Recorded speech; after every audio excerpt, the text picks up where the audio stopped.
This is Better Business Coach, session number 8. This is the Better Business Coach Podcast, your source for critical sales training, proven education, and actionable worksheets, all downloadable for immediate use. We work hard so you don't have to. Now your host, the rapid growth guy himself, Matthew Pollard. Hello everyone and welcome back to Better Business Coach. My name is Matthew Pollard and as always, I am your rapid growth guy. This is part 2 of the business needs analysis. So I'm going to get straight back into it. However, again, this is a video podcast. So if you're listening to this in audio, make sure you also go to the Better Business Coach podcast video podcast. And also while you're there, please make sure you subscribe so that you don't miss a thing. Now, also, if you haven't yet already, make sure you download this template at matthewpollard.guru/BBC007 or as always, betterbusinesscoachpodcast.com. Okay, so I know you're already really excited about this template and what it's going to do for transitioning prospects into paid coaching clients. So let's get straight back into it. Thank you. So let's now talk about the next part and we'll scroll down to this. And this is my business has the following. And this is just a data collecting exercise. How many employees, number of owners, number of locations. You want to get an idea of the size of the business and what you're dealing with. This will just help you coach them in the future. The next section is just the products and services the business owner provides to customers. And again, this is just a collect information. You really want to get as much information to create as much of a picture as you can about their business. Okay, so scrolling down to the next question, which would be, how would you classify your experience as a business owner? Now, if they're not sure how to answer this question, just say, has it been a great experience? Have you enjoyed working in your own business rather than for somebody else? And if they still don't know how to answer, you can say, if you had the opportunity to do it again, would you? They might say at that point that they loved it up until 2 years ago and they'll start explaining why they don't love it as much now. And this is all great content. It gets them thinking. And again, this is a data collection activity, so just write the answers down. But write good notes because what we're going to be doing at the end, which we'll make as part of the next session, is breaking down a sales pitch or a close to get them into some coaching. And using their words will make this much, much easier. The next question is, have you achieved the goals that you had when you first started the business? And a lot of people will say they don't know, and this is really highlighting they probably never had a plan. The ones that say no, this is obviously highlighting that they need to fix something because they haven't hit those goals. Other people will say that they survived. Some people will say that they just wanted to do what they did without having a boss and they've achieved that. Many of those people will say that they've now got 100 other things to do and they wish they didn't have those, but they're happy. Other people will say yes, and it's so important if they say yes, not to get defensive like you're not going to get coaching clients out of it, but be genuinely excited for them and tell them well done, because tell them so many people struggle in business, tell them the failure rates within businesses and say how happy you are for them, that they are the one that has actually achieved the goals that they set out to do.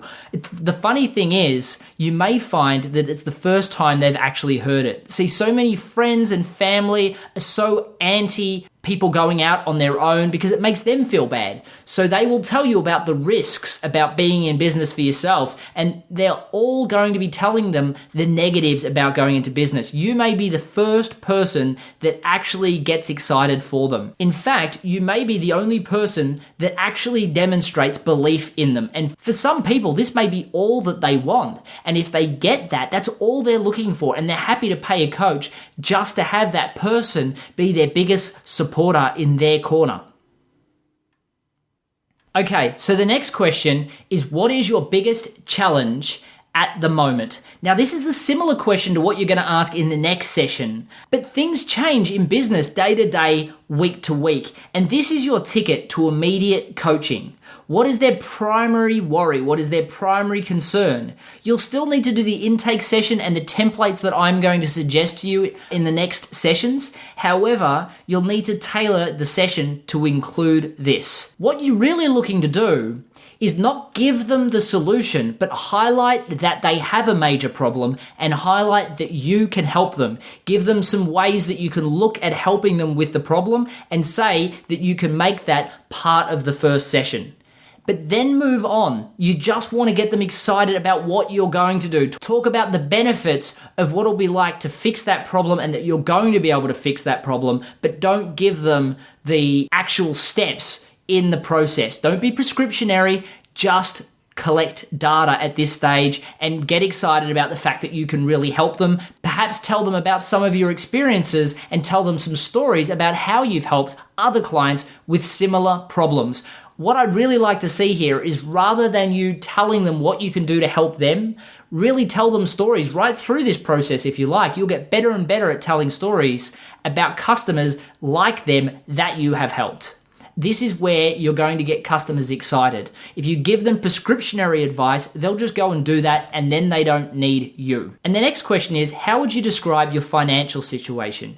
Net profit margin, cash flow, debts, etc. Now, depending on your rapport with the client and whether or not you feel comfortable asking this, it's a great question to ask because it gives you a full picture of what their profit margin is and, how much debts they have. And some people say, I can't keep up with my debts. Other people will say, my profit margin's quite substantial. And if they tell you that they make a 30% markup on everything that they sell and every item that they sell is a few $1,000s, well, let's say $2,000, that means that they're going to make $600 off every single unit increase of sales. So as a sales coach, you can get some really great outcomes. On top of that, if they say that they're currently getting a 30% margin and they're currently making 10 sales and the product price is $2,000, then you know that they're making $600 per item and they're selling 10, so they're making $6,000. If you can increase their profit margin by reducing costs and increasing productivity by 10%, you can increase their profit margin to $8,000, which will help go to paying for you, as well as they will get the benefits of that long term, i.e. well after you've gone or well after you've started working on other productivity and profitability coaching sessions. Now, the final question is a lead in to the sales session that we'll be running.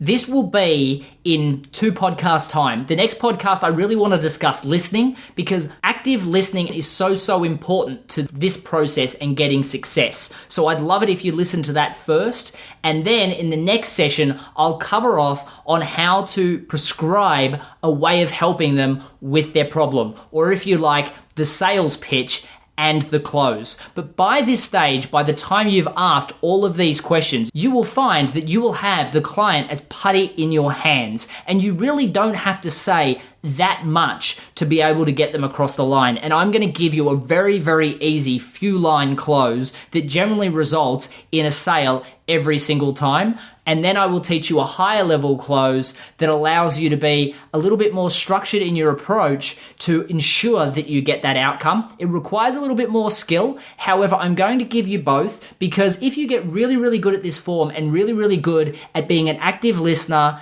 diagnosing the problems but not fixing the problems, and saying that you'll do that as part of your paid sessions, you really don't have to do much. The client wants to work with you. However, for those that want to be stronger at sales to be in complete control, I'll also be able to provide you that as well.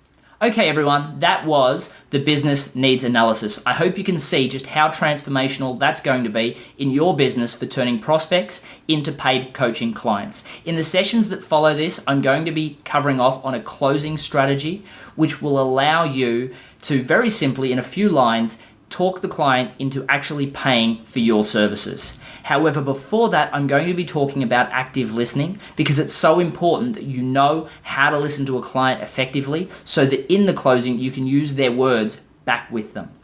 I'll also, in a few later sessions, be talking about packaging and a stronger closing. However, you shouldn't need it. This session is designed to turn the customer into putty into your hands so that you can transfer them straight into a paid client.